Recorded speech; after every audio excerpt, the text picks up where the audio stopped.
সাহিত্য মরে পুজো সংখ্যার চাপে।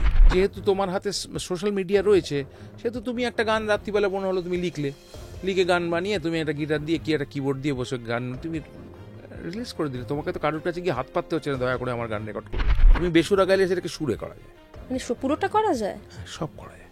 তাহলে তো যে কেউ সিঙ্গার হতে পারে। এক লাইন গান হিট নেই, ওই কিশোর কুমার, মোহাম্মদ রফি আর ওই সোনু নিগমের গান গাইছে, তাদের চাল চলন বেশভূষা অ্যাটিটিউডই আলাদা। আপনার কি কখনো রাঘবদা মনে হয়েছে যে ইন্ডাস্ট্রি আপনাকে সঠিকভাবে ইউটিলাইজ করতে পারলো না? আমি 2000টা গার্বেজ গান গেয়ে কি আমি প্রচুর সিনেমায় গেয়েছি, কিন্তু কোনো গানই মানুষের মনে নেই, কোনো লাভ নেই। আমি তো কেউ নয়। সারা পৃথিবীর ইতিহাসে আমার মতন একটা আর্টিস্টকে কে চেনে? কলকাতায় যারা অনেকে কলার তুলে ঘোরে, তাদের নাম তুমি গুগলে যদি দাও, তুমি দেখবে কোটি কোটি নাম আসছে, তারপরেও ওদের নাম আসছে না। এই ধরনের রিয়েলিটি শোগুলো নাকি স্ক্রিপ্টেড। একটা স্ক্রিপ্ট বেসিক না থাকলে কোনো একটা টেলিভিশন শো চলতে পারে না। যারা নিজেদের কোয়ালিটির নিরিখে বেরিয়ে যাচ্ছে, পারছে না, তারা কি বদনাম করছে। রুট ছিঁড়ে চলে যাবার অভ্যাসটা আমার প্রফেশনেও নেই, আমার জীবনেও নেই। এক্ষুনি একটা দারুণ কম্পোজিশন করে দেবো, তুমি রেকর্ড করলে হিট। এআর রহমানের ক্ষমতা নেই বলতে পারে যে আমি এই গানটা এক্ষুনি বানিয়ে দেবো, দেখো হিট।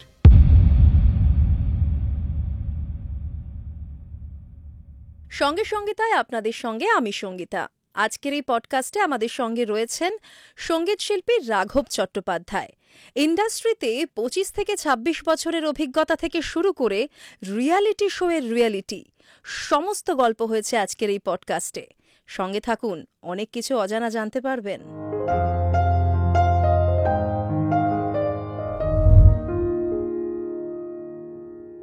রাঘবদার সঙ্গে সঙ্গীতায় আপনাকে স্বাগত। নমস্কার, thank you so much. Thank you. কেমন আছেন দাদা? আমি অলওয়েজ গুড, সবসময় আনন্দে থাকি। তার কারণ গান বাজনা এমন একটা জিনিস, এটা নিয়ে যারা থাকে তারা অন্তত মানসিক দিক থেকে সবসময় শান্তিতে থাকে, এটা আমি বিশ্বাস করি। দাদা, নতুন কি কাজ হচ্ছে? নতুন কাজ সবসময় করতে থাকি। দেখুন, আমি যেহেতু মৌলিক গানের লোক, ফিল্ম ছাড়াও মৌলিক গান নিয়েই আমার ক্যারিয়ার শুরু, এবং সারা জীবন নতুন গান বানাবো, নতুন গান গাইবো, এই স্বপ্ন এবং এই ভালোবাসাটাই ছিল। এবং প্রাথমিকভাবে আমি তো ক্লাসিক্যাল গান বাজনার ছাত্র, তো সেটা তো সবসময়ই প্রায়োরিটি, সেটা থাকেই।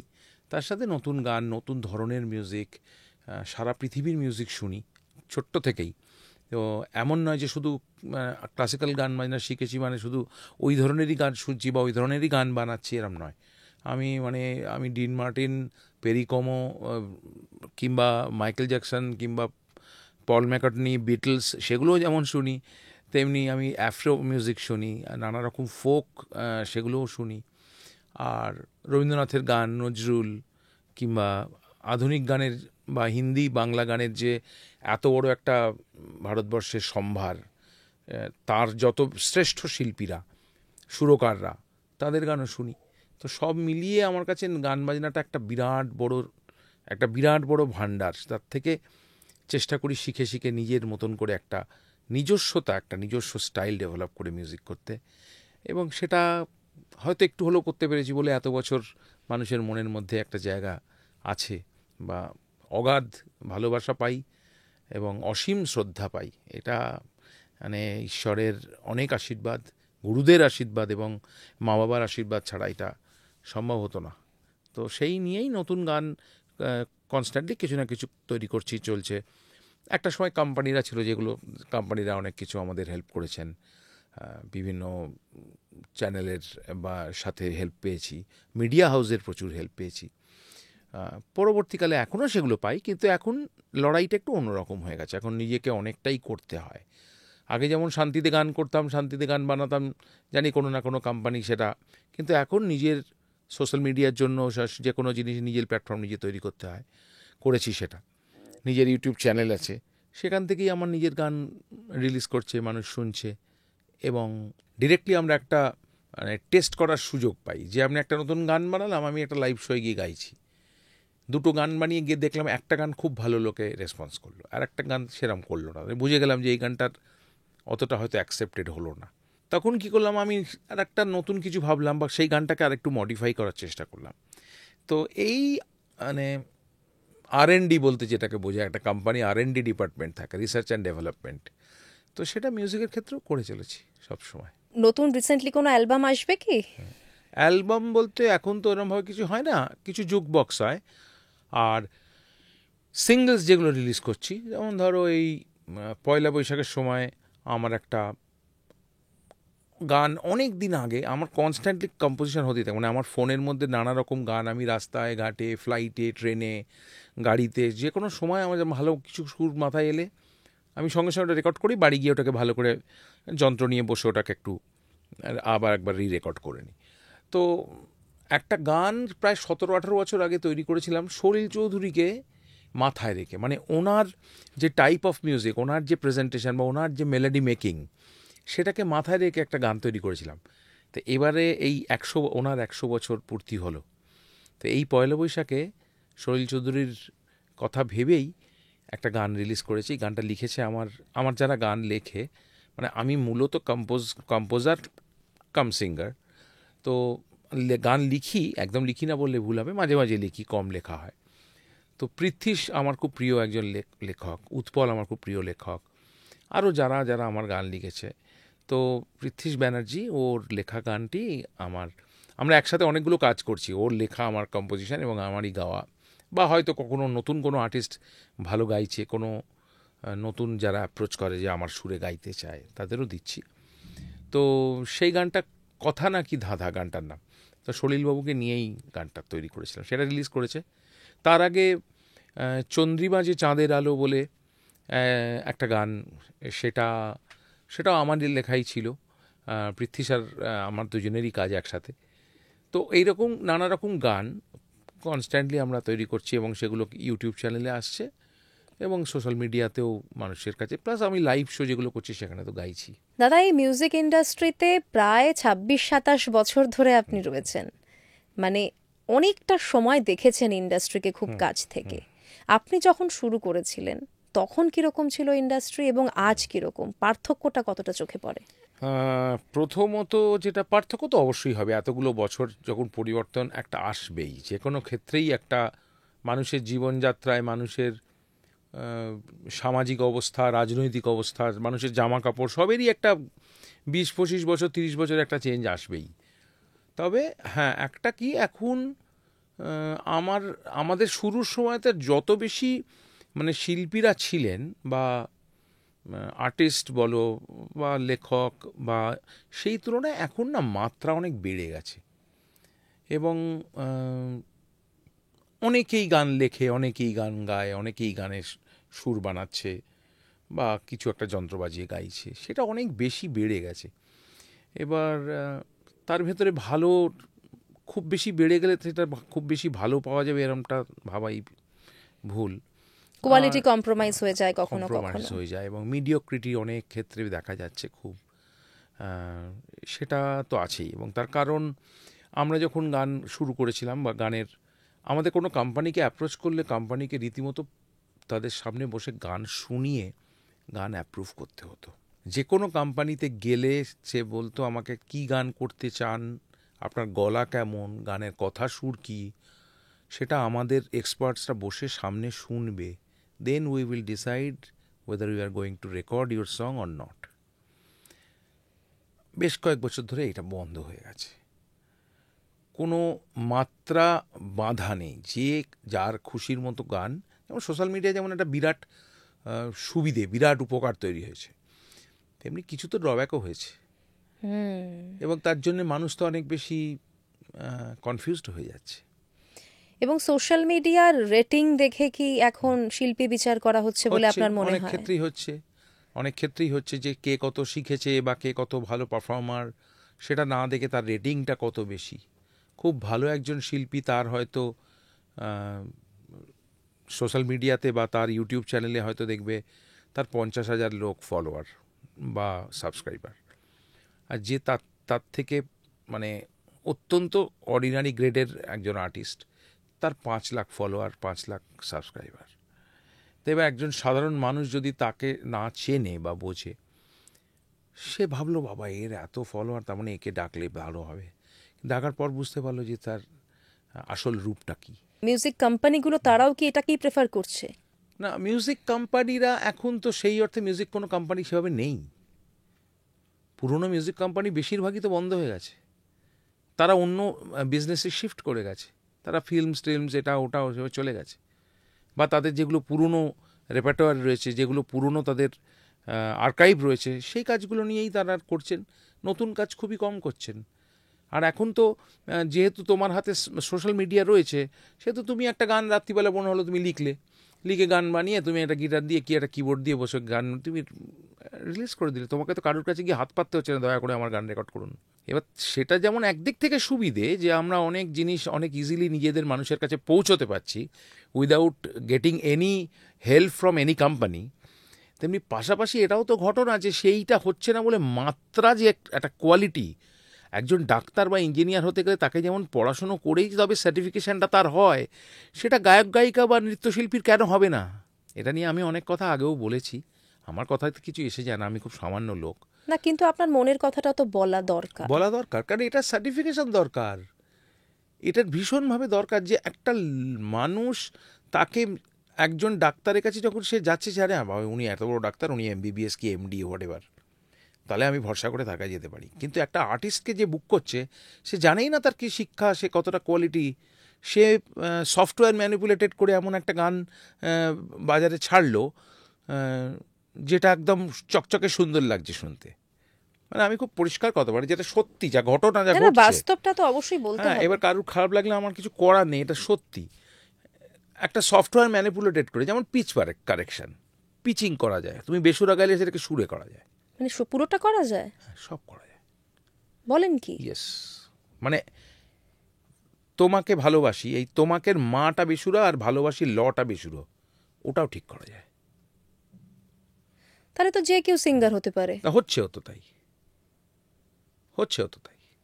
এখন বিষয় হলো মানুষের যদি একটা গ্রেড, মানুষের যদি একটা ফিক্স না হয় যে আর এটা একটা ফাইন আর্টস, এটার তো গ্রেড হবেও না কোনো দিন। আমার ইচ্ছা আমি গান গাই, আপনার কি? আমার যা ইচ্ছে আমি গাই। লোকে যদি আমার গান শুনে আমাকে ডেকে নিয়ে যায়, তাহলে তো আপনার কিছু বলার নেই, আমি গাইবো।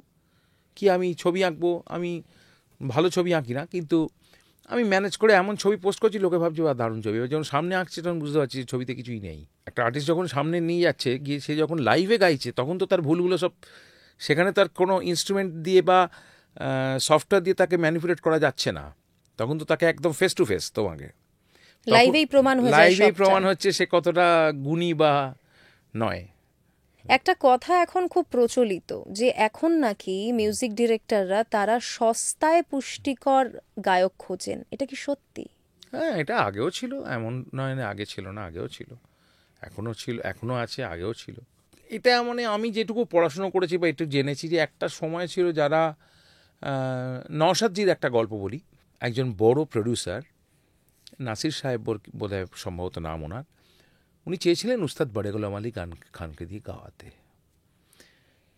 তখন যারা নামকরা শিল্পী, যেমন লতাজি কি মোহাম্মদ রফি, তারা যে টাকাটা প্রথমেই বড়ে গোলাম আলী খান সাহেব বলেছিলেন যে নেই নেই নেই, मैं नहीं गाता, मैं फिल्म के लिए नहीं गाऊंगा। ওনার পছন্দ ছিল। নওশাদজি খান সাহেবের খুব ক্লোজ ছিলেন, উনি ওনাকে গিয়ে রাজি করেছিলেন যে উনি খুব চান আপনাকে দিয়ে একটা গান গানাতে, আপনি যদি রাজি হন। প্রথমে না করলেও, যেহেতু নওশাদ সাহেবের মতো এত বড় একজন মিউজিক ডিরেক্টর, উনি এসে রিকোয়েস্ট করেছিলেন, তখন খান সাহেব রাজি হয়েছিলেন। এবং তখন যারা সবচেয়ে হায়েস্ট পেড আর্টিস্ট বম্বেতে, উনি তার 5 গুণ বেশি টাকা চেয়েছিলেন, and the producer paid that money. তার কারণ ওনার দরকার ছিল, উস্তাদ খান সাহেব, বড়ে গোলাম আলী খান সাহেবকে ওনার দরকার ছিল। উনি ভেবেছিলেন যে টাকাটা বড় কথা নয়, আমার ওনার ভয়েসটা দরকার। এখন টাকার কথা ভাবেননি, কিন্তু এখন ইকোনমিটা এমন হয়েছে, এখন মনে করছে যে 500 টাকা গাইয়ে দিলে কেন 5000 টাকা দেবো। এবং এর অ্যাট দ্য সেম টাইম আমার যেটা মনে হয় যে এটার পেছনেও কিন্তু টেকনোলজিরও একটা হাত আছে। কেন হাত আছে? যে একটা ছেলের গলাটা মোটামুটি ভালো, আওয়াজটা ভালো, সে যদি ভুলটুল টুকটাক কিছু করে থাকে, sir we can manage it by software. তার জন্য খুব ট্রেন্ড কাউকে আনার দরকার নেই। আর ট্রেন্ড কাউকে আনলে বা খুব এক্সপিরিয়েন্স কোনো নামী শিল্পীকে আনলে, সে 25,000 টাকা কি 40,000 টাকা 50,000 টাকা চাইবে, দরকার নেই, একে 5,000 টাকা দেবো, বাকি আমরা সফটওয়্যারে করে নেবো। মানটা কি হারে পড়ছে। পড়ছেই তো, যার ফলে তুমি দেখো সারা বছর কত গান বেরোয়, প্রচুর গান। মনে দাগ কাটে কটা গান। সুমনদার একটা কথা আমি অনেক জায়গায় বলেছি, আগেও বলেছি, তোমার এখানেও বলছি। সুমনদা একটা গানের একটা লাইন ছিল, সাহিত্য মরে পুজো সংখ্যার চাপে। এ কথার বিরাট গুরুত্ব। পুজো সংখ্যা এত মানে সাহিত্যিকদের ওপর চাপানো হচ্ছে, এ বলছে একটা গল্প দিন, ও বলছে একটা উপন্যাস দিন, ও বলছে একটা ছোট গল্প দিন। তার ফলে সেই কোয়ালিটি যে লেখাটা কম্প্রোমাইজড হয়ে যাচ্ছে। তো তাহলে আজকে থেকে 30 বছর বা 25-30 বছর আগেও আমাদের সময়টা প্রথম দিকটাও একটা শিল্পী প্রত্যেক আর্টিস্টের জন্য দুটো একটা করে গান লিখছে, সুর করছে, কিংবা আমরা সুর করছি। এবার তাকে এখন তার হাতে 3টে ওয়েব সিরিজ, 6টা সিনেমা, ও কি সিরিয়াল, তাকে প্রডিউসার চাপ দিচ্ছে কি ডিরেক্টর চাপ দিচ্ছে, আমাকে 1 সপ্তাহের ভেতরে এই গানটা কম্পোজ করে দিতেই হবে, আমার সামনে shooting. So how can you expect? এটা তো কোয়ালিটি কম্প্রোমাইজ সব রকম ভাবে হয়ে যাচ্ছে। টাইপ করা নয় যে আমি খুব স্পিডে করলাম, আমার তাড়াতাড়ি 6টা পেজ টাইপ হয়ে গেল। এটা তো ব্রেন ওয়ার্ক। আর গান বাজনা বা শিল্পকলা হচ্ছে শান্তির জিনিস এবং মননের জিনিস। তুমি ইচ্ছে করলেই একটা দারুণ গান লিখে দেবো, এক্ষুনি একটা দারুণ কম্পোজিশন করে দেবো, তুমি রেকর্ড করলেই হিট। এআর রহমানের ক্ষমতা নেই বলতে পারে যে আমি এই গানটা এক্ষুনি বানিয়ে দেবো, দেখো হিট হবে না। এর জন্য অনেক সময় লাগে, তার চিন্তন লাগে। আমি আজকে একটা প্রথম গান করার জন্য, একটা গান রেকর্ড করার জন্য কত ভেবে একটা গান লিখলাম, কত ভেবে, কত দিন ধরে। তো সেটা 1 মাস, এক সপ্তাহে হয়ে যাবে? কখনো পসিবল নয়। যার ফলেই হচ্ছে এই প্রবলেমগুলো। আপনার কি কখনো রাঘবদা মনে হয়েছে যে ইন্ডাস্ট্রি আপনাকে সঠিকভাবে ইউটিলাইজ করতে পারলো না? হ্যাঁ, কিছু কিছু ক্ষেত্রে তো মনে হয়েছেই। তবে আমি কি বলতো, আমি কখনো কি হলো না বা কি পেলাম না এটা নিয়ে খুব একটা মাথায় দিই না। এই জন্যে দিই না, এগুলো তোমার মনকে আরও মানে আর তোমাকে পিছিয়ে দেবে বা কষ্ট দেবে, সেটা আমার দরকার নেই। আমি সবসময় পজিটিভ ভাবি যে আমি কি পেলাম, এবং আমার থেকে কত কোয়ালিটি লোক আমি যা পেয়েছি তার 10 গুণও পাইনি। মানে এটা আপনার জীবনে এক্সাম্পল রয়েছে, আপনি দেখেছেন এরকম অনেক অনেক অনেক এমন অনেক গীতিকার কোনো অসাধারণ লিখেছে, জীবনে জায়গা পায়নি। সুরকার আছে, গায়ক গায়িকা আছে। সুতরাং আমি তো অনেক পেয়েছি। আমি যা চেয়েছিলাম তার থেকে, আমি একটা মফস্বল নৈহাটি শহরের ছেলে, সেখান থেকে এসে আমি শহর থেকে দেশে, দেশ থেকে বিদেশে, সব জায়গায় সঙ্গীতের যে কোনো মহলে আমাকে এক নামে মানুষ চেনে, আমার গান জানে, এত ভালোবাসা পাই, এত সম্মান পাই। এটা কি কম নাকি? এবার আমার 10টার জায়গায় 20টা ছবিতে কেন গান হলো না, এটা নিয়ে আমার ভেবে লাভ কি? আর আমার সঙ্গে সম্পর্ক সবারই ভালো। তবে হ্যাঁ, একটা কি, আমি একটু স্পষ্ট বক্তা, আর আমি খুব একটা বরাবরই খুব একটা পিয়ার যাকে বলে, তো এই পিয়ার ব্যাপারটা, মানে এর সঙ্গে আড্ডা দাও, ওর সঙ্গে গিয়ে অনেকক্ষণ ধরে সময় কাটাও, তার সঙ্গে বেড়াতে যাও, এসব আমি করিনি কোনো দিন। এটা আমার ভালোও লাগে না। তার জন্য কাজ হারাতে হয়েছে কখনো? এই বলতে পারবো না, এর তো কোনো প্রমাণ নেই, কিন্তু হয়তো এগুলো কোনো কারণ হতেও পারে, মানে আই এম নট শিওর যে। তবে হ্যাঁ, যখন যার আমাকে প্রয়োজন হয়েছে, ইন্ডাস্ট্রিতে কারোর সাথে তো আমার ঝগড়াঝাঁটি নেই, বা কারোর সাথে আমার কোনো শত্রুতাও নেই, সবার সঙ্গেই ভালোবাসার সম্পর্ক। আমার মনে হয় দুটো জিনিস, যে যার আমাকে প্রয়োজন হবে, বা আমার গলাটা প্রয়োজন হবে, বা আমার স্টাইল অফ সিঙ্গিংটা পছন্দ হবে, সে আমাকে নিশ্চয়ই, আমি যদি গিয়ে হংকংয়ের কোনো গ্রামে লুকিয়ে থাকি, সে আমায় ওখান থেকে টেনে বের করে নিয়ে শেখা হবে। কিন্তু যেটা যাকে দিয়ে হয় সেটা তাকে দিয়ে হয়। মানে আমি অন্তত দেখেছি যে আমাকে যাদের দরকার তারা আমাকে ঠিক সময় করে ডেকেছেন, এবং এখনও ডেকে চলেছেন। এই রিসেন্টলি যে ছবিটাতে best mail playback telecine award পেলাম, সেটা হচ্ছে ভানু বন্দ্যোপাধ্যায়কে নিয়ে একটা বিরাট ছবি হলো, দারুণ ছবি হয়েছিল, জমালয় জীবন্ত ভানু, কৃষ্ণেন্দু চ্যাটার্জির ছবি। তাতে যে একটা খুব মুখ্য জায়গার একটা গান, সে গানটা আমাকে দিয়ে গান হলো। এবং এখনও একটু রাগাশ্রয়ী গান, বা একটু বড় রেঞ্জের গান, যেহেতু আমি খুব ওপেন থ্রোট ভয়েস আমার, এবং অনেক বড় রেঞ্জে গান করি, হায়ার স্কেলস বলো, লোয়ার স্কেল বলো, সেই গানগুলো মানুষের যখন দরকার হয় তখন আমাকে দিয়ে গাওয়ায়। আর যারা মনে করেন যে অন্য কাউকে দিয়ে করে ম্যানেজেবল, সেটা তাদের চয়েস অ্যাকচুয়ালি। এখন যে সমস্ত গানের লিরিক্স আসছে, ধরুন বিভিন্ন রকমের গান আমরা দেখি, আইটেম সংগুলো বিশেষ করে, কখনো ভেবেছেন যে মানে এই ধরনের গান আপনি গাইবেন কিনা? গেয়েছি তো আমি আইটেম সং, ফোক বেসড গান, মানে ফিল্মে বলছি। হয়তো সব ছবি অত হিট হয় না, সেখানে ওই একই ব্যাপার, ওই এত গান হচ্ছে বলে ভালো গান অনেক সময় হারিয়ে যাচ্ছে। তেমনি ছবিও তাই, আমরা আগে দেখতাম মাসে 2 মাসে একটা দুটো পোস্টার যে নতুন একটা সিনেমা আসছে, আর প্রতি সপ্তাহে মেট্রোর ওই যে ইয়েগুলো থামগুলো, তাদের প্রতি সপ্তাহে 20টা করে পোস্টার পড়ছে। কে দেখছে, কি কোথায় কি সাকসেস হচ্ছে কেউ জানে না। আর মানুষের এত সময় আছে যে প্রতি সপ্তাহে 4টে করে সিনেমা দেখতে যাবে? না, অ্যাকচুয়ালি এখন কিন্তু সার্চ করলেও পাওয়া যায় না। পাওয়া যায় না তো। কিন্তু ওই আর কি, যখনই কোনো জিনিসের একটা আধিক্য হবে তখন তার কোয়ালিটিও ফল করবে। তবে তার মধ্যেও ভালো জিনিস হচ্ছে। এবার আনফর্চুনেট সেটাই, গানের ক্ষেত্রে বলো সিনেমার ক্ষেত্রে বলো, যে মানুষ কনফিউজড হয়ে যাচ্ছে। হ্যাঁ, ভালো জিনিসগুলো সব সময় মানুষের কাছে পৌঁছয় না তো, পৌঁছচ্ছে না তো। এবার এটার উপরে আবার অনেকগুলো ফ্যাক্টরস আছে, মানে তুমি একটা খারাপ গানকে এত পাবলিসিটি দিলে বা প্রমোশন করলে যে মানুষ শুনতে গিয়ে বা কিনে বা ডাউনলোড করে দেখলো এই মায়ের তো খুবই বাজে। এবার সেই মানুষটার হয়তো ভেতর থেকে একটা বিতৃষ্ণা তৈরি হলো যে আমি এটা কি খারাপ বিচ্ছিরি এত কিছু ভেবে ভাবলাম। এটা সিনেমার ক্ষেত্রেও তাই, যারা খুব প্রমোট করলো, খুব প্রচুর হোর্ডিং ও ভাবলো দারুণ ছবি, তারা দেখতে গেল, কিন্তু অত্যন্ত বাজে একটা অতি বিলো গ্রেডের একটা সিনেমা। না, আমি অ্যাকচুয়ালি আপনাকে আইটেম গানের কথা বললাম এই কারণে, এখন রিসেন্টলি আমি যেটা লক্ষ্য করেছি বাংলা সিনেমার ক্ষেত্রে, এমন এমন লিরিক্স থাকে যেগুলো হয়তো পরিবারের সঙ্গে শুনতেও অস্বস্তি হয়। ছবি দেখার ভেতরে কত কত স্ল্যাং, কত খারাপ কথা, এটা তো আছেই। আজকে তুমি বলতে পারো যে বিদেশি ছবিটার ভেতরেও প্রচুর গালিগালাজ থাকে, কিন্তু তাদের আপব্রিঙ্গিং, তাদের জীবনযাত্রা তো আলাদা। আমার দেশটা তো আমেরিকা নয়। আমার বাচ্চারা তো ওই সব স্ল্যাং বাবা মা বলছে শুনে বড় হয়নি। তাকে আমি যদি এখন ওইগুলো শোনাই, তাহলে তো তার স্বভাবটা পাল্টে যাচ্ছে। তার স্বভাবের মধ্যে ওইগুলো সে মনে করছে দিস ইজ ন্যাচারাল। সে তো নিজের বাবা কাকার সামনে একদিন ওই কথাটা বলে ফেলবে একটু বড় হলে। না, বলে ফেলে তো, বলে ফেলছে তো। তখন তাকে আমরা বকাবকি করছি, কেন করবো? বকাবকি তো করা উচিত না। তখন আমরা তো সেটা শুনে দেখেছি, সেটা দেখে এরা বড় হচ্ছে।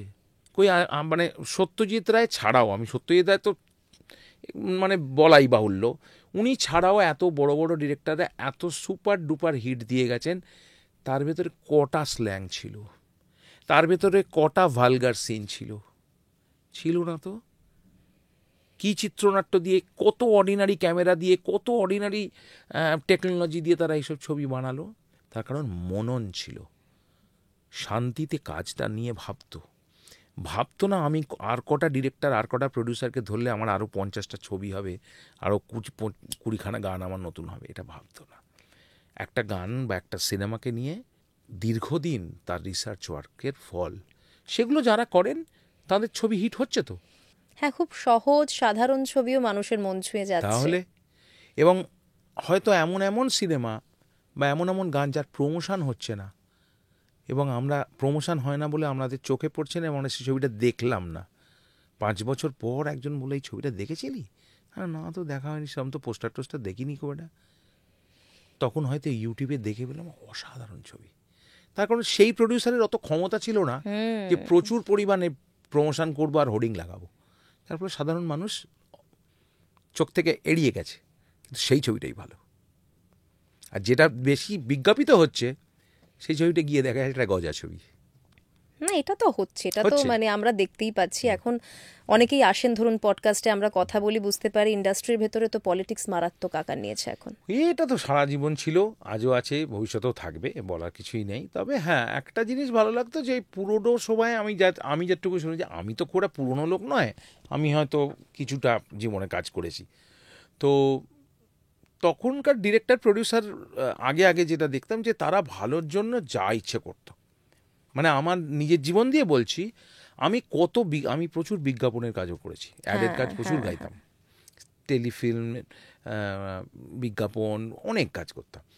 মানে আমি বহুবার বম্বেতে শুধু মানে কোনো একটা অ্যাডস মানে গাইতে গেছি, কমার্শিয়াল।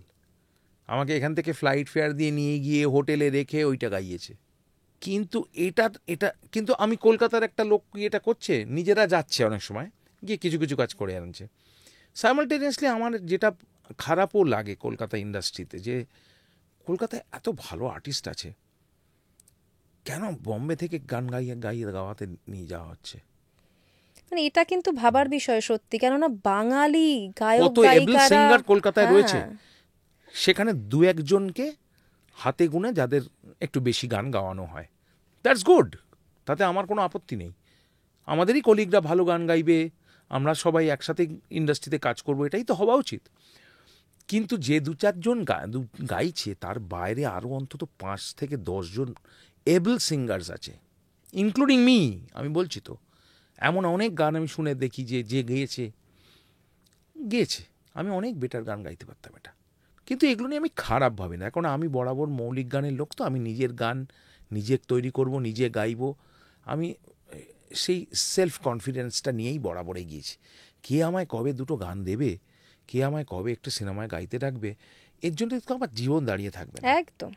তাহলে আমার শিক্ষা, আমার এতদিনের রেয়াজ, এতদিনের ব্রেন ওয়ার্ক, রিসার্চ ওয়ার্ক কিসের জন্য? কে আমায় কবে গাইতে ডাকবে সেই জন্য কি? তাহলে আমি তো আমার নিজের সেলফ কনফিডেন্স আমার কাছে, আমি যদি সম্পূর্ণ। চাই আমি আমার গান নিজে ঠিক মানুষের কাছে পৌঁছতে পারবো এবং পারছিও। দাদা, আপনি বম্বেতে অনেক বছর কাজ করেছেন, তো ওই ইন্ডাস্ট্রি আর আমাদের বাংলা ইন্ডাস্ট্রির মধ্যে কতটা পার্থক্য দেখেছেন? প্রফেশনালিজম, এবং একটু আগে যে আলোচনাটা করছিলাম যে কোনো কিছু প্রয়োজন হলে সেখানে কোনো কম্প্রোমাইজ চলবে না। মানে সেটা কি আজও? আজও কোনো কম্প্রোমাইজ নেই। একটা গানে হয়তো একটা সানাই বাজবে, কিংবা একটা মাউতার গান পার্ট আছে। কলকাতায় অনেক ক্ষেত্রে দেখেছি, এখানে তো বাজেট এক্সিড করে যাচ্ছে, ওটা কিবোর্ড দিয়েই ব্যারেজ করে দে বাজিয়ে। ওরা করবে না, ওরা রাজস্থানের কোন গ্রাম থেকে কে বেস্ট সানাই বাজায় তাকে ধরে নিয়ে আসবে, যত টাকা লাগুক। ওরা যদি মনে করে ফোক গান গাইতে বোলপুরের কোনো বাউলকে দরকার, ওরা তাকেই করাবে। কলকাতা কি করবে? কলকাতা এই যেটা ছেলে আছে না বাউল টাউল গায়, ওকে দিয়ে গাইয়ে দে না। কলকাতা একটা সিনেমায় যদি হিন্দি গজলের দরকার হয়, তো তারা কখনোই ভাববে না যে আমরা একটা মানে পিওর উর্দু জানা কোনো একটা দারুণ গজল গাইয়ে তাকে আনবো। এখানে যারা গজল টজল গায় তাকে দিয়ে একটু গাইয়ে দিলাম কোনো রকমে, সেটা হয়তো ওই মাত্রায় হলো না, কিন্তু ওরা সেটা করবে না। ওরা যাকে দরকার তাকে দিয়েই করাবে, এইটাই ডিফারেন্স। এটা আমি বরাবর দেখে এসেছি। তাছাড়া মজার আর বড় অন্য শিল্পীদের সাথেও বহু বহু যখন কাজ করেছি, মানে কলকাতার যত আমার বন্ধু বান্ধবরা, মিউজিক ডিরেক্টররা, দেবজ্যোতিদা, ইন্দ্রদীপ, আরও যাদের সাথে জয়, এছাড়া আরও জুনিয়রদের সাথেও যাদের সাথে আমি কাজ করেছি, অনুপম, এদের, জিৎ গাঙ্গুলি, এদের যাদের সাথে আমার গান প্রচুর হয়েছে এবং অনেক গান জনপ্রিয়, তো তাদের সাথে তো খুব বন্ধুস্থানীয় একটা সম্পর্ক। আর বম্বেতে যাদের সাথে করেছি কাজ, সাজিদ ওয়াজিদ, সঞ্জয় লীলা বানসারির যে মিউজিক ডিরেক্টর ছিলেন আমার প্রথম ব্রেক ইয়েতে, ইসমাইল দরবার, তারপরেতে বিশাল শেখারদের, তারপরে রাম সম্পত, মানে যারা খুব মানে এস্টাবলিশড, সেলিম সুলেমান, কারোর সাথে হয়তো অ্যাড গিয়েছি, কারোর সাথে হয়তো ছোট্ট কোনো ভোকালস গিয়েছি, কোথাও কারোর 4টে লাইন গিয়েছি, কিন্তু আমার কাছে সব কাজই ইম্পর্টেন্ট। আমি কোনোদিন ভাবিনি যে আমি একটা গোটা গান গাইলাম কি গাইলাম না। শান্তনু দাস, শান্তনু মৈত্র, শঙ্কর মহাদেবন, শঙ্কর এহসান লয়, তো যাদের সাথেই করেছি কাজ খুব হোল হার্টেডলি করেছি, এবং তাদের সাথে এখনও যোগাযোগ আছে, সবসময় থাকে। সুযোগ পেলে গাইতে সবসময় আমি রেডি, যেতেই পারি বা যাইও। তো নানা রকমের মানুষের নানা রকমের কাজ, এই শ্রেয়ার সাথে অনেক কাজ হয়েছে। শ্রেয়াও তখন বাডিং, আমিও তখন বাডিং।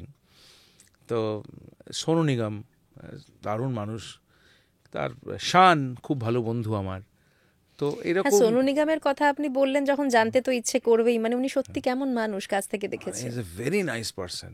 এত বড় আর্টিস্ট, এত তার জনপ্রিয়তা থাকা সত্ত্বেও, দেখো যারা সত্যিকারের গুণী মানুষ হবে না, তারা অন্য শিল্পীদের বা অন্য মানুষদের বা সাধারণ মানুষদের, তারা কিন্তু সেই ভালোবাসা বা সেই সম্মান দিয়েই থাকে।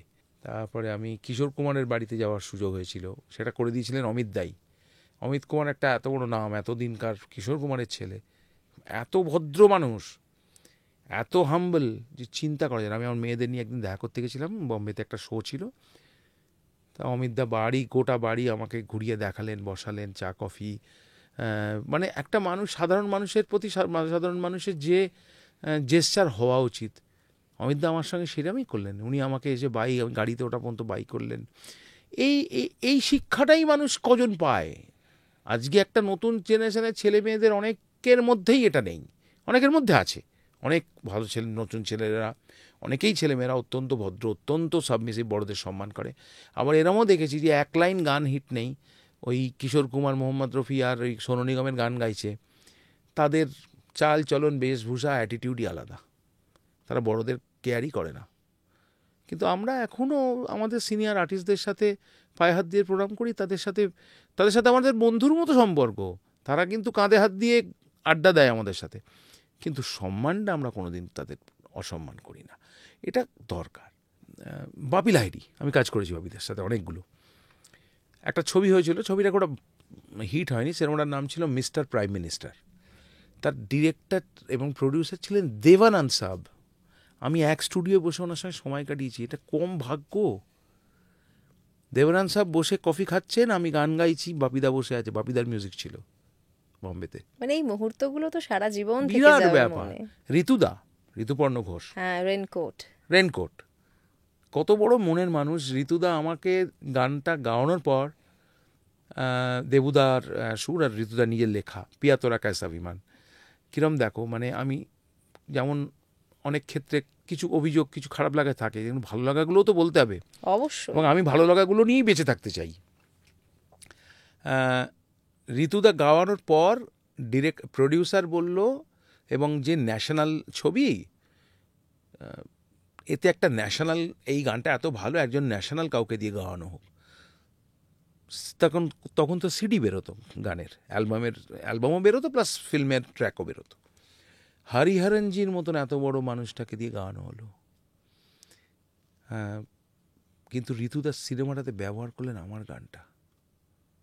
বললো হরিজির গানটা অ্যালবামের জন্য ঠিক আছে, কিন্তু রাঘবের যে প্রেজেন্টেশনটা, ওটা আমার ফিল্মের জন্য বেশি ভালো লাগে। তুমি দেখবে রেনকোটে যে ওই পিয়াতোরা ক্যাসামিমান বাজছে, ওটা কিন্তু আমার ভয়েসটা আছে। কত বড় প্রাপ্তি এটা, কত বড় প্রাপ্তি এটা। তবে কত ছবিতে ছোটোখাটো ক্যামিও রোল করেছি, এগুলো মজা লাগে, এগুলো আমার খুব মজা লাগে করতে। ছোটো একটা পাতাল ঘর, তাতে গানও আছে, আবার একটা ছোট্ট ক্যামিও রোলও আছে। দাদা প্রথম ব্রেকটা কিভাবে এসেছিল? ব্রেক বলতে একদম প্রথম বলতে, মানে আমি তো আইটিসি সঙ্গীত রিসার্চ একাডেমির স্কলার ছিলাম, তো ক্লাসিক্যাল শিখতাম। আমার গুরুদের নাম আগে বলে নিই, আমার মা দিয়ে তো অবশ্যই মা থেকে শুরু। তারপরে কিছুদিন আমি পণ্ডিত অমিয়রঞ্জন বন্দ্যোপাধ্যায়ের কাছে শিখেছিলাম, সবচেয়ে সিনিয়র মোস্ট ক্লাসিক্যাল আর্টিস্ট, 97, উনি এখনও পারফর্ম করেন। তারপরে আমার যেটা লক্ষ্য ছিল পণ্ডিত অজয় চক্রবর্তী, ওনাকে দেখে আমি ভেবেছিলাম যে আমি গিটার বাজি, আমার তো গান বাজনাটা শুরু গিটার দিয়ে। তো আমি 10 বছর গিটার বাজানোর পর আমি ঠিক করি যে আমি ন্যাচারালি গাইতে পারতাম, যে কোনো গান শুনি তুলে ন্যাচারাল গাওয়া, তো গান গাইতে হবে। এবং আমাকে সবাই বলতো, তোর গলা এত সুর, এত গান ইজিলি গাইতে পারিস, শুধু শুধু কেন গিটার নিয়ে পড়ে আছিস, নিজেকে আরও সামনে নিয়ে যাওয়ার জন্য গান শেখ। তো তখন আমি ওই ক্লাসিক্যাল গান শুনতে শুনতে, রাগাশ্রয়ী গান, মান্না দে, মোহাম্মদ রফি আমার গুরু, লতাজি, আশাজি, কার কথা বলবো। একটা কম্পিটিশান হলো, সেই কম্পিটিশানের নাম ছিল, এটা করেছিল সারেগামা, মানে যেটা আগে এইচএমভি নাম ছিল, সবচেয়ে পুরনো, এখন সারেগামা ইন্ডিয়া। এইচএমভি হচ্ছে ভারতবর্ষের সবচেয়ে পুরনো এবং বেস্ট বিরাট কোম্পানি। সেটা হচ্ছে golden talent contest, golden talent hunt. সেইটাতে ইস্টার্ন জোনে আমি ফার্স্ট হয়েছিলাম। মানে ক্রাইটেরিয়া ছিল নিজের লেখা হতে হবে, নিজের সুর হতে হবে, নিজেরই গাইতে হবে, কোনো কেউ থাকবে না। সেটাতে আমি ফার্স্ট হয়েছিলাম। সেইটা হওয়ার পর নজরুল মঞ্চে একটা বিরাট শো হয়, ফ্রিডম 50 কনসার্ট, 97-এ। সেইটাতে আমাকে দুটো গান গাওয়ার সুযোগ দেয়। তখন আমি একা গিটার বাজিয়ে গাইতাম, আমার কোনো ব্যান্ড ট্যান্ড কিছু ছিল না। এবং এসআরএ থেকে পালিয়ে পালিয়ে এখানে রেকর্ডিং, অমুক বিজ্ঞাপন, অমুক সিরিয়ালের টাইটেল, এসব করতাম, কারণ ওরা পারমিশন দিত না। এবং আলটিমেটলি আমাকে পরে রাখেও না, আমি কোর্সটা কমপ্লিটও করতে পারি। শেষের দিকে ওরা আমাকে বললো না এইভাবে হবে না। আমি দেখলাম যে না, তখন আমাকে অলরেডি সারেগামা অ্যালবাম করার জন্য অফার দিয়েছে। আমি এসআরে থেকে বেরোতে বাধ্য হলাম। ওরাও চাইছিল না, ওরাও অপোজ করেছিল। তো সেই সব একটু দুঃখ অভিমান এসব হয়েও ছিল এসআরের সাথে। গুরুজির কাছে গুরুজিও চেয়েছিলেন আমি আরেকটু ক্লাসিক্যালটা ভালো করে, স্বাভাবিক কথা সেটা। ওনার ওয়ান অফ মানে কী বলবো ডিসাইপল হওয়াটা আমার কাছেও একটা বিরাট বড় পাওনা ছিল। কিন্তু পাশাপাশি আমি অনেক মিউজিক করব, শুধু একটা সাবজেক্টে নিজেকে আটকা রাখবো না, এটা আমার বরাবরের নেশা ছিল, যেহেতু আমি কম্পোজার নিজে করতাম। এই করে প্রথম ওই অ্যালবাম ওরা ওই শোটাতে গাওয়ানোর পর ওরা ডিসিশন নেয় যে আমাকে দিয়ে অ্যালবাম করাবে। 98-এ ফার্স্ট অ্যালবাম বেরোয়। আর প্রথম প্লেব্যাক হচ্ছে দেবজ্যোতি মিশ্রর বুম্বাদার একটা ছবি, সিনেমাটার নাম ছিল মায়ার বাঁধন। সেটাতে আমি আর পরমা ডুয়েট একটা গান, প্রথম প্লেব্যাক। এবং আমার মনে আছে আমি এই রানাঘাট না এই চাকদা কোনো একটা জায়গায় সিনেমাটা দেখবো বলে গেছিলাম। হ্যাঁ, দুপুরবেলা গিয়ে দেখতে গেছিলাম, প্রথম ছবি নিজের গান সিনেমাতে কেমন লাগে। হ্যাঁ, সম্ভব বুম্বাদার তো মনেই আছে, ঋতু টিতুই কেউ ছিল একটা অ্যাক্ট্রেস। সেই সিনেমাটা দেখেছে, প্রথম সিনেমা দেখতে গেছি। তো যাই হোক, সেসব ছিলই। আর আমার স্ত্রীর বিরাট ভূমিকা আমার লাইফে, আমাকে বিরাট সাপোর্ট দিয়েছে অনিতা। এবং মেয়েরা তো অবশ্যই আমাদের সারাক্ষণই আমাদের সঙ্গীত আর হইচই খাওয়া দাওয়া এইসব নিয়েই আমাদের চলে। কিন্তু যেটা বলার যে ওই করতে করতে যখন আমি ওই 98-এ ফার্স্ট অ্যালবাম বেরোলো, তখন ইন্দ্রদীপ ও আর কি আমার অনেক পুরনো বন্ধু। ও তখন চিরদীপ নাম ছিল, ওর পরে নাম পরিবর্তন করে। তো আমরা খুব আড্ডা দিতাম, নতুন গান বানাতাম, আমি গাইছি, নতুন কম্পোজিশন শোনাচ্ছি, ও শোনাচ্ছে। আমরা যে প্রথম বেশ কিছু অ্যালবামই কিন্তু আমাদের নিজেদেরই মানে করা, যেসব গান জনপ্রিয় একসাথে, মানে ওর 4টে গান আমার 4টে গান, এইভাবে অ্যালবাম মানে ক্যাসেটগুলো বেরোতো। তো এই করতে করতে সময় চলেছে। এবং আমাদের স্টাইল, আমার গান গাওয়ার স্টাইল, সুর, লেখা, যাদের সাথে কাজ করেছি, সুমিত সমাদ্দার, শ্রমিক, তরুণ সিংহ, অমিতাভ ভট্টাচার্য, এরা আমার প্রচুর গান লিখেছে। আর সুরকারদের ভেতরে নীলাঞ্জন নন্দী, ইন্দ্রদীপ, আমার নিজের অনেক সুর, এগুলোই মোস্টলি অ্যালবামের গান হিসেবে মানুষের কাছে পৌঁছেছে। এই মোটামুটি। দেবদাসের সুযোগটা কিভাবে হলো? দেবদাসের সুযোগটা অ্যাবসলিউটলি দেবুদা করেছিলেন। তার কারণ তখন দেবদাসের জন্য একটা বাংলা ফোক ক্লাসিক্যাল সব গাইতে পারে এরকম একটা ছেলে দরকার ছিল। তখন আমি চেন্নাইতে, তার কারণ আমার প্রথম হিন্দি অ্যালবাম রেকর্ড হচ্ছে। মিস্টার প্রমোদ শঙ্কর বলে এক ভদ্রলোক ছিলেন, যিনি আমাকে হিন্দিতে বিশাল ব্রেক দিয়েছিলেন। আমার ফিউশন মিউজিক অ্যালবামস সেগুলো বেরোয়। আমি ফিউশন মিউজিক কলকাতায় ভোকালি একটা ফিউশন মিউজিক শুরু করেছিলাম, এবং সেখানে এই কর্মা বলে একটা ব্যান্ড, শুভেন্দা আছেন, শুভেন চ্যাটার্জি তবলা বাজান, ওনার এই ব্যান্ডে আমার গাওয়া শুরু হয়। ওখানে আমার একটা ফিউশন গাওয়ার একটা বড় ব্রেক আমি পাই। এবং আরও অনেক দারুণ দারুণ সব কলকাতার মিউজিশিয়ানসরা। তো আমার প্রথম হিন্দি অ্যালবাম মধু মুখোপাধ্যায় এবং ইন্দ্র, ওরা 4টে কম্পোজ করেছিল, সঞ্জীব তিওয়ারির লেখা। এবং চেন্নাইতে একটা বড় কোম্পানি আমাদের গান রেকর্ড করে। অ্যালবামটার নাম ছিল রিশতা। এটা ইউটিউবে বা সোশ্যাল মিডিয়া আছে। And it was a huge huge project. সারা ইন্ডিয়ায় ঘুরে ঘুরে আমরা মিউজিক ভিডিও শ্যুট করেছিলাম। তখন একটা মিউজিক ভিডিও 5 লাখ 6 লাখ টাকা খরচা। মানে এটা আমি বলছি 2002 সাল, বুঝতে পারছো? তো সেইটা করতে করতে সঞ্জয় লীলা বানসালি দেবদাস বানাচ্ছেন, তখন এরকম একটা ভয়েস দরকার। তখন দেবদাস যেহেতু মূলত বাংলা ছবি, বাংলার ফ্লেভারের ভয়েস দরকার, একটু এডুকেটেড ভয়েস দরকার, একটু সব রকম গাইতে পারবেন এরম। দেবুদার কাছে খবর আছে, দেবুদা আমায় কল করছে যে সঞ্জয় তোকে খুব মানে একজন নতুন ইয়ে চাই, আমি তোর কথা বলেছি, তুই ছাড়া আর কারোর কথা ভাবিনি, তুই এক্ষুনি তোকে যোগাযোগ করবে। আমি তখন চেন্নাইতে, তখন ওই রিশতা তৈরি হচ্ছে রেকর্ডিং। এই করতে করতে তখন ফোন এলো, বললো যে ইনফ্যাক্ট আমার ফোনে আমার ভয়েস চেক করা হয়েছিল, আমার মনে আছে। ফোনে সঞ্জয় লীলা বানসালির ওর ছবির মিউজিক ডিরেক্টর ছিল ইসমাইল দরবার, আর ওর অ্যারেঞ্জার ছিল মন্টি শর্মা।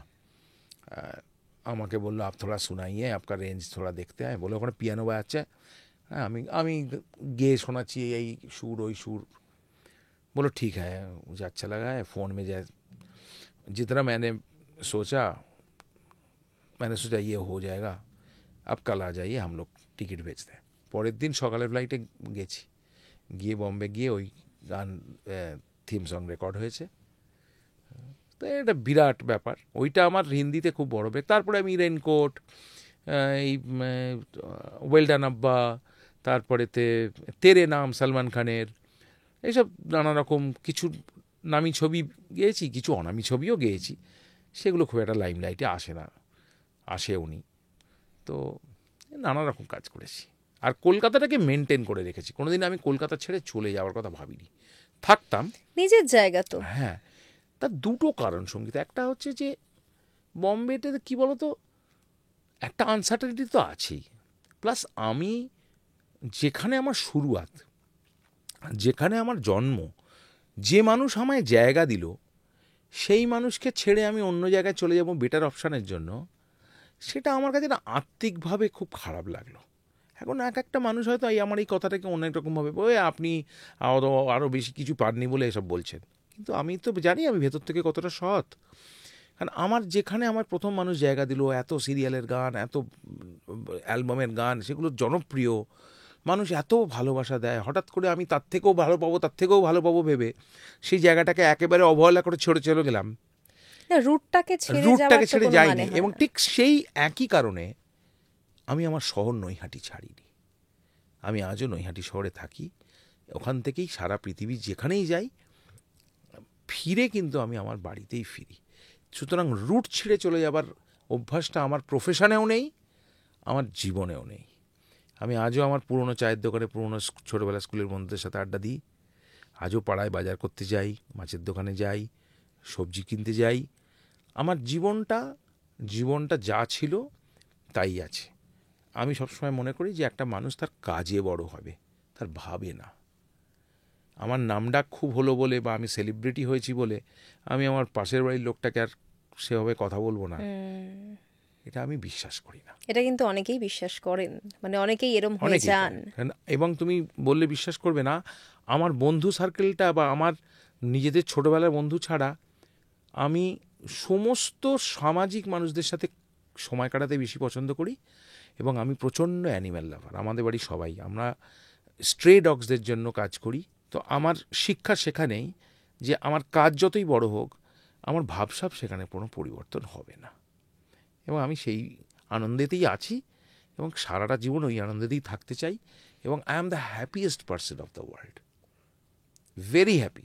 আমি আমার গান বাজনা বলো, আমার পরিবার বলো, আমার বন্ধুবান্ধব বলো, আমার লোকালিটি বলো, আমি অত্যন্ত খুশি। আমি যে আমার মতো একটা সামান্য শিল্পী, সে যে এত একটা মফস্বল শহর থেকে এত দূর আসতে পেরেছি, এবং সেটা কন্টিনিউ হচ্ছে, এত মানুষের ভালোবাসা পেয়েই যাচ্ছে এবং সেটা বাড়ছে, এর থেকে একটা মানুষের কি হতে পারে।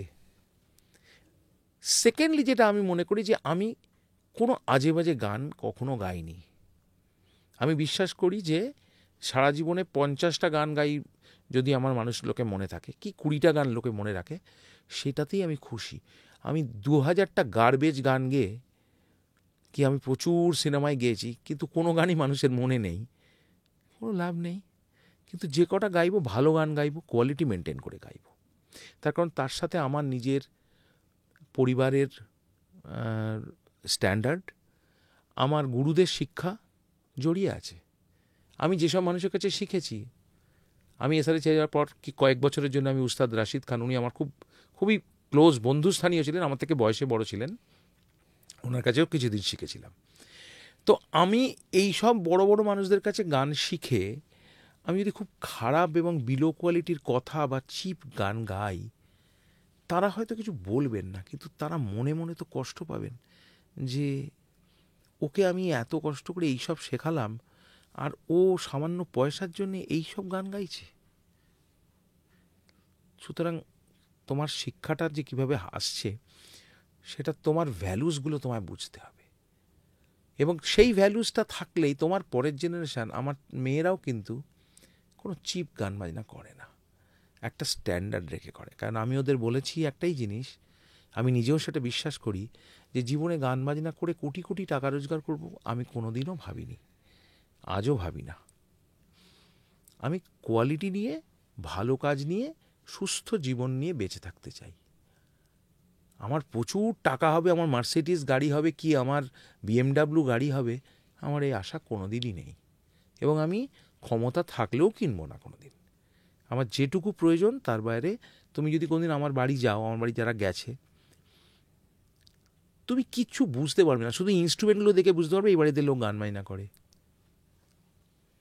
তুমি আমার কোনো ছবি আমি স্টেজে গাইছি বা বাড়িতে সব সময় নিজের চারদিকে না, নিজের প্রচুর ওই কিছু টুকটাক শিল্ড ছাড়া তুমি দেখে বুঝতেই পারবে না। কারণ আমি মানে আমার খুব অস্বস্তি হয়। আমার প্রচুর ছবি আছে, অনেকে ছবি এঁকে টেকে দেয়, সেগুলো আমি যত্ন করে সম্মান দিয়ে একটা জায়গায় যত্ন করে রেখে দিই। কিন্তু সারা বাড়িতে নিজের ছবি রয়েছে, আমার এগুলো কীরকম অস্বস্তি হয়। মানে আমার এটা একদম ব্যক্তিগত ব্যাপার। আমার মনে হয় যে এগুলোতে না অহংকার বাড়ে। এটা তো খুব সত্যি কথা। এটা অহংকার বাড়ে। আমি যদি সারাক্ষণ দেখি আমার বাড়িতে আমার ছবি চারিদিকে, তাহলে মনে হয় যেন আমার মধ্যে অজান্তে অহংকার তৈরি হচ্ছে, যে আমি একটা কেউ না কেউ। আমি তো কেউ নয়। সারা পৃথিবীর ইতিহাসে আমার মতন একটা আর্টিস্টকে কে চেনে? এরকম ভাবে কজন ভাববে? কেউ চেনে না। এমন এমন অনামী সব পৃথিবীতে মিউজিশিয়ান আছে যাদের আমরা চিনি, মানুষ জানেই না কি লেভেলের মিউজিশিয়ান তারা, কি লেভেলের সিঙ্গার্স তারা। কি নিয়ে অহংকার করব? আমি যদি ভাবি যে আমি আমার শহরের একজন নামকরা লোক, তাহলে আমার অহংকার হবে। যদি ভাবি আমার রাজ্যের আমি নামকরা লোক, তো আমার অহংকার হবে। কিন্তু আমি যদি পৃথিবীতে আমার নামটা তুমি টাইপ করো মিউজিশিয়ান বলে, তুমি খুঁজেই পাবে না, গুগল তোমায় দেখাবেই না। কলকাতায় যারা অনেকে কলার তুলে ঘোরে, তাদের নাম তুমি গুগলে যদি দাও, তুমি দেখবে কোটি কোটি নাম আসছে, তারপরেও ওদের নাম আসছে না। তার মানে আমাদের নাম হয়নি। কিন্তু কিশোর কুমার বললে তো ফার্স্টেই আসবে 10 নম্বরের মধ্যে একটা। কই আমার নামটা তো আসছে না, তার মানে আমার নাম হয়নি। আমি এখনও রাস্তায় হেঁটে বেড়ালে কই আমি তো মবড হয়ে যাচ্ছি না? ও তো 2-4টে লোক হয়তো চিনে দেখা করলো, সেলফি তুললো। 1000 লোক হচ্ছে না তো? হচ্ছে কি? যারা কলকাতার অনেকের ভাবনা যে আমাদের যে রাস্তায় বেরোলে 1000 লোক আর ধরে পুরো মবড, পুলিশ ডাকতে হচ্ছে। সেটা যাদের হয় তাদের হয়তো একটু নাম হয়েছে, আমার তো হয় না ওটা। আর আমি সেটা চাইও না। আমি মানুষের মধ্যে মিলেমিশে থাকতে চাই। মানে আমি কেউ একটা, মানে আমি স্পেশাল সারাক্ষণ আমাকে সাথে 4টে লোক নিয়ে থাকতে হবে বা বাউন্সার নিয়ে থাকতে হবে। No, I am nobody. এটা কোনোদিন চানোনি আপনি? কখনো না, কোনো দিন না। ইভেন আমার অনেক প্রোগ্রামেতে অনেক অর্গানাইজার বলে, স্যার আপনি আসবেন গাইতে, আমরা তাহলে 4টে বাউন্সার। না, কেন? কিসের জন্যে? কোনো প্রয়োজন নেই। আমি কেউ আসলে দেখা করব, ছবি অটোগ্রাফ দেবো, ছবি তুলবো, কি আছে? তারা তো আমাকে ভালোবাসে, তাদের জন্য আমার এই এত বছর টিকে আছি। বাউন্সার তাকে ধাক্কা মেরে সরিয়ে দেবে? এটা হয় নাই কোনো দিন। এটাই কিন্তু এখন হয়। এটা হয়, কিন্তু আমি বিশ্বাস করি না। দাদা, একটা আলাদা ভূমিকায় আমরা এখন আপনাকে দেখতে পাই, অনেক বছর ধরেই হচ্ছে, রিয়েলিটি শোয়ের জাজ। হ্যাঁ, কিরকম এক্সপিরিয়েন্স? মানে এক কথায় বলতে গেলে অ্যামেজিং। এত দারুণ দারুণ সব ছেলে মেয়েদের দেখি, এত মজার মজার সব ক্যারেক্টার দেখি, ভীষণ এনজয় করি। তার সঙ্গে আরও বেশি এনজয় করি যে আমার যারা কো জাজেসরা থাকেন, কলকাতার অনেক গুণী মানুষ আছেন, বম্বে থেকে অনেক আসছেন, অনেকে অনেক ধরনের মিউজিক কম্পোজার, সিঙ্গার্স, তাদের সাথে সময় কাটানো, অ্যাজ ওয়েল অ্যাজ কলকাতার সব সিনিয়র জুনিয়র দারুণ দারুণ সব ফাইনেস্ট মিউজিশিয়ানস, যাদের সাথে গান করা, গান তারা কত কিছু বাজাচ্ছেন সবার সাথে, সেগুলো লাইভ বসে এক্সপিরিয়েন্স করা। কারণ আজকাল তো বেশিরভাগ রেকর্ডিংয়েই আমরা ট্র্যাক তৈরি হয়ে যায়, গিয়ে ডাবিং করে চলে আসছি, মিউজিশিয়ানের সঙ্গে দেখা হয় না। রিয়েলিটি শোয়েতে যখন আমরা শুনছি আমাদের সামনে বাজছে এত যন্ত্র, তো অ্যাজ আ মিউজিশিয়ান আমার শুরুটা তো গিটার দিয়ে, তো আমি ওই যে ভীষণ ইনস্ট্রুমেন্ট ভালো পছন্দ করি। তারপরে তো অন্য শহর থেকে, হয়তো কখনো সাউথ থেকে, কখনো বম্বে থেকে, কখনো দিল্লি থেকে বিভিন্ন রকম স্পেশালাইজড মিউজিশিয়ানসরা আসছে বায়াতে। এই যে তাদের শোনার অভিজ্ঞতাটা সামনে থেকে হচ্ছে, প্লাস এত ভালো নতুন নতুন ছেলেমেয়েরা গাইছে, আমরা পারফর্ম করছি, জাজেসরা করছি, একসাথে পারফর্ম করছি, এই সব মিলিয়ে ব্যাপারটা মানে অসাধারণ, অসাধারণ। দাদা, একটু অন্যরকম প্রশ্ন করব, কেননা আমরা অনেক সময়ই শুনতে পাই রিয়েলিটি শোগুলো, এই ধরনের রিয়েলিটি শোগুলো নাকি স্ক্রিপ্টেড। অনেক ছেলে মেয়ে যারা বাইরে বেরিয়ে এসছেন তারা এটা দাবি করেছেন। এটা কি সত্যি কোনোভাবে? স্ক্রিপ্টেড, একটা স্ক্রিপ্ট বেসিক না থাকলে কোনো একটা টেলিভিশন শো চলতে পারে না।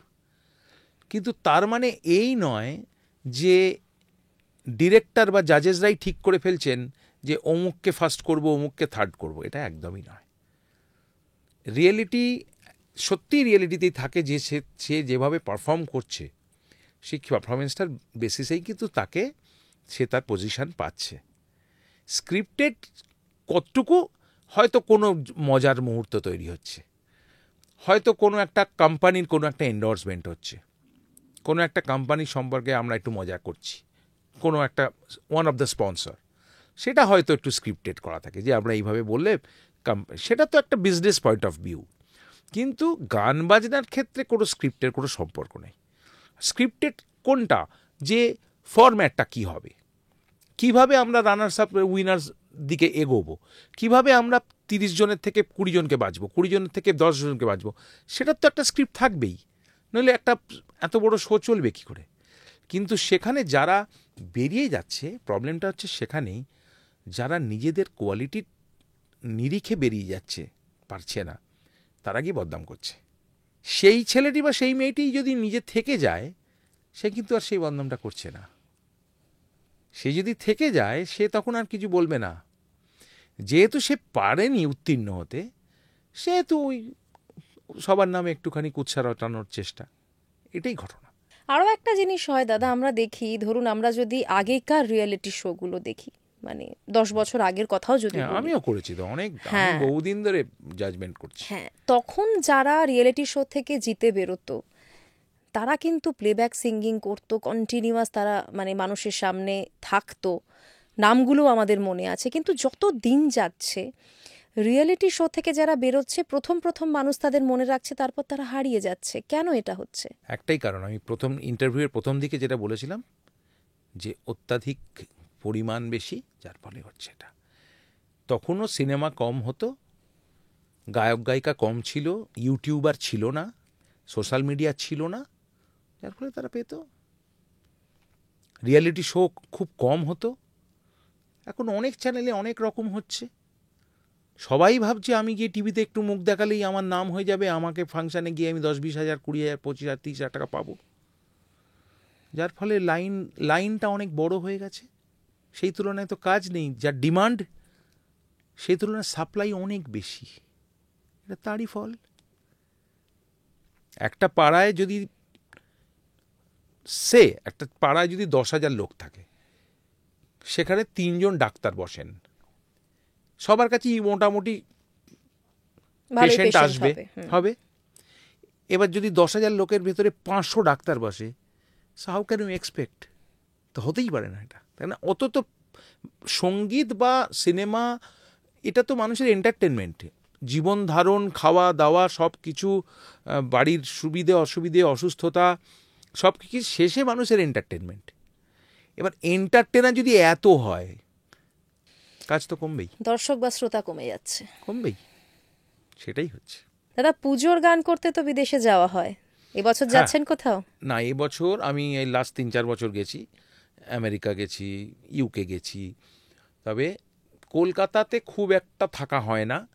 না গিয়ে মানে এখানে না থেকে থেকে অভ্যেসটাই বদলে গেছে। যে পুজোর সময় আরও তার একটা বড় কারণ হচ্ছে, যেহেতু আমার পরিবার সব তো আমার গান বাজনার, আমার বউও তাই, আমার 2 মেয়েও তাই, আমার মা, আমাদের বাড়ির সবাই তো, যার ফলে না আমার এখন ওই রথ দেখা কলা বেচাটা একসাথে হয়। তো গান করতে চাই, সেই সূত্রে ওরাও যায়, ওরা আমার সঙ্গে একটু পারফর্মও করে মেয়েরা, প্লাস শোগুলো হয়ে গেলে আমরা একটু 2-3 দিন হ্যাঁ একটু বেরিয়ে টেরিয়ে একবারে বাড়ি চলে আসি। তো ওইটাই হয়। তো দেশে থাকলেও ওই পুনা কি ব্যাঙ্গালোর, বম্বে, দিল্লি শোজ থাকবে। হ্যাঁ দাদা, এই পুজোর গান গাইতে গিয়ে অনেক মজার মজার অভিজ্ঞতা হয় মানুষের, এরকম কিছু মনে পড়ছে? হ্যাঁ, অদ্ভুত অদ্ভুত সব ঘটনা ঘটেছে। একটা খুব মানে হার্ট টাচিং ঘটনা, ইউএসএতে একটা অনুষ্ঠান করছিলাম। সেই অনুষ্ঠানটা করার পর এক ভদ্রলোক এলেন, তার ফ্যামিলি রয়েছে এবং তার মাও রয়েছেন, এবং তিনি হুইল চেয়ারে বসে। এটা আমি আগেও একটা দুটো ইন্টারভিউতে বলেছিলাম, ওটা আমাকে খুব স্পর্শ করেছিল। এবং ভদ্রলোক বলছেন, আমি আপনার কাছে খুব কৃতজ্ঞ, আমার মা লাস্ট 6 মাস ধরে কোমায়, এবং ওনাকে এই হুইল চেয়ারে নিয়ে এসে, যেহেতু বাড়িতে একা রেখে আসবো না বলে নিয়ে এসেছিলাম, এবং উনি কোনো রেসপন্স করেন না 6 মাস ধরে ওই অবস্থা। বেশ কয়েকটা গান গাওয়ার পরে আমার মায়ের হাত নড়েছে এবং চোখের পলক পড়েছে, যার সামনে উনি বসিয়ে রাখা হয়েছিল, যে সবাই গান শুনছে, উনিও যদি কিছু বলে। এটা আমরা মানে এর আগেও অনেক অনুষ্ঠানে টুকটাক নিয়ে গেছি ওনাকে, কিন্তু এই আপনার গান শোনার পর ওনার এই একটা হালকা চেঞ্জেস আমরা লক্ষ্য করলাম, এবং আমি খুবই মানে ভালো লাগলো। এবং আমার এটা তো বড় বিরাট আশীর্বাদ যে আমার গানকে কোনো অসুস্থ মানুষকে স্পর্শ করেছে গান, এবং তিনি সেটার জন্য রেসপন্স করেছেন। এটা আমাকে খুব একটা বিরাট নাড়া দিয়েছিল। মানে এই যে বিদেশে যখন শোগুলো করতে যান, কি কি সমস্যায় পড়তে হয়? সমস্যা মানে প্রথম হচ্ছে বিদেশের ওই ট্র্যাভেলটা ভীষণ, বিশেষ করে আমেরিকা এত সময় নেয় যে ওটা তো একটা হেকটিক হয়ই। আর বহু বছর ধরে যাচ্ছি তো, মানে বিদেশে আমাদের প্রথম যেটা বলতে হয় যে প্রচণ্ড ভালো লাগে, আনন্দ হয়। তখন এত দূরে পৃথিবীর একটা উল্টো একদম প্রান্তে এত মানুষের ভালোবাসা, শ্রদ্ধা, মানে জাস্ট মানে ভাবাই যায় না। সেটার জন্য আমরা খুব কৃতজ্ঞ বিদেশের সব মানে বাঙালি অবাঙালি শ্রোতাদের কাছ থেকে। আমি একটা জিনিস লক্ষ্য করে দেখেছি, আমার বন্ধু বান্ধবদের দিয়েই দেখি, যারা ধরুন প্রবাসী বাঙালি, তারা যেন আরো অনেক বেশি বাঙালি আমাদের থেকেও। হ্যাঁ, তার কারণ তারা তো রেগুলার যে কোনো সময় সব জায়গায় আমাদের মতো শিল্পীদের গান শোনার সুযোগ পাচ্ছে না। তারা কালচারটাকে এত ভালোভাবে ধরে রেখেছে। তার কারণ তাদের তো আশেপাশে এত অনুষ্ঠান নেই। আজকে আমার একটা রবীন্দ্রনাথের একটা রবীন্দ্র সদনের অনুষ্ঠান, তারপরে তুমি যেতে পারলে না, কথার কথা। তারপরে আমি হয়তো বাঘা যদি তোমার বাড়ির পাশে একটা অনুষ্ঠান, একটা ভালো কোনো ক্লাব করছে, তুমি ওখানে আমায় দেখে নিলে। অপশনটা কম, অপশনসটা ওদের নেই। হ্যাঁ, কবে ওরা অপেক্ষা করে বসে থাকে পুরো সময় এই শিল্পীরা আসবেন, তাদের গান শুনবো, তাদের সঙ্গে এনজয় করবো। সুতরাং বাকি লাইফ তো ভীষণ মেকানিক্যাল, বিদেশে ভীষণ মেকানিক্যাল, অসম্ভব পরিশ্রম, সব কাজ নিজেদের করতে হয়, সব কাজ নিজেদের করতে হয়।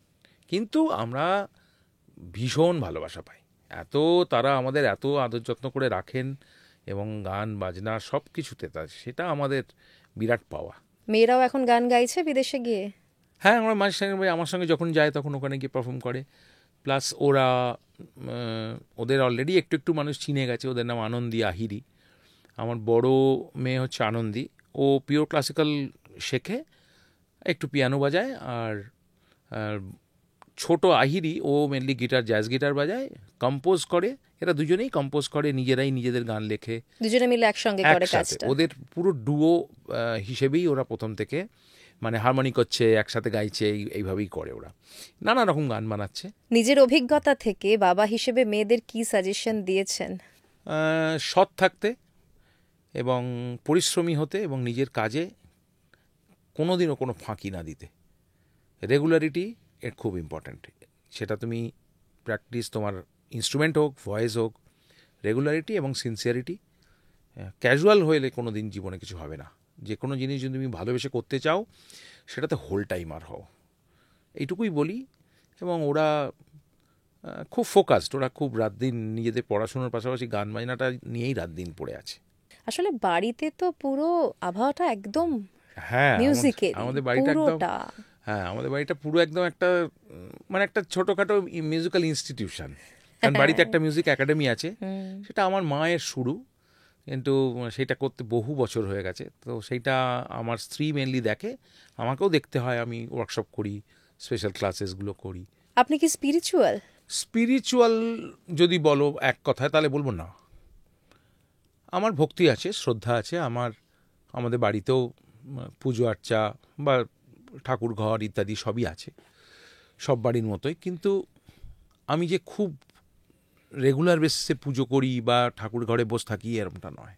যে কোনো একজন দেব দেবী বা যার প্রতি তোমার ভালোবাসা, শ্রদ্ধা আছে, তুমি তাকে যদি স্মরণ করো, তোমার মনে একটা কনসেন্ট্রেশন আসে, সেটা খুব কাজে লাগে। আমি এইটুকু বলতে পারি। আমি কিন্তু একেবারেই রেগুলার ফুল বেলপাতা নিয়ে পুজো করছি, একদমই নয়, কিন্তু শ্রদ্ধা মনে আছে।